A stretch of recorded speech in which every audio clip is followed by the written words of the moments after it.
అందరికీ నమస్కారం. నేను మీ కందగట్ల పరశురాం. డ్రైవింగ్ చేసే ప్రతి ఒక్కరికి నా విన్నపం, ఈ భూమిపై మరో జన్మ పొందడానికి తల్లి గర్భంలో నవమాసాలు వేచి చూడాలి.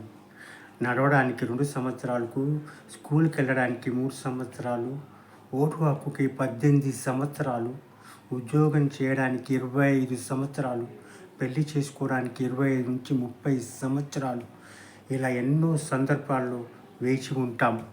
కానీ ఓవర్టేక్ చేసే సమయంలో వాహనాలు నడుపుతూ 30 సెకండ్లు వేచి ఉండలేకపోతున్నాం.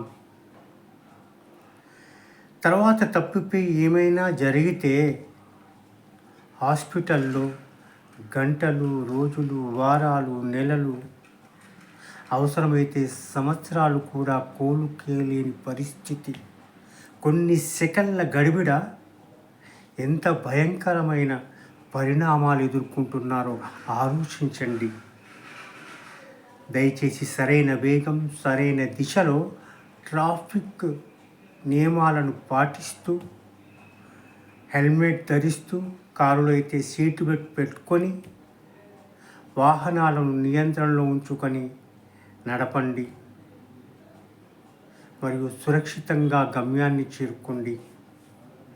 మీకోసం మీ యొక్క కుటుంబ సభ్యులు, పిల్లలు మీ ఇంటి దగ్గర ఎదురు చూస్తుంటారు అని మరవకండి. జాగ్రత్తగా వెళ్ళండి. సర్వే జనా సుఖినో భవంతు. మీకు నచ్చింది అనుకుంటా. నచ్చితే లైక్ చేయండి, బాగా నచ్చితే షేర్ చేయండి. దయచేసి సబ్స్క్రైబ్ చేయడం మరవకండి. సబ్స్క్రైబ్ చేసిన వారు దయచేసి బెల్ ఐకాన్పై ప్రెస్ చేయండి. నన్ను ఆదరించండి. మరో కంటెంట్తో మీ ముందుకు వస్తాను. అంతవరకు సెలవు. ధన్యవాదాలు. జై హింద్, జై భారత్.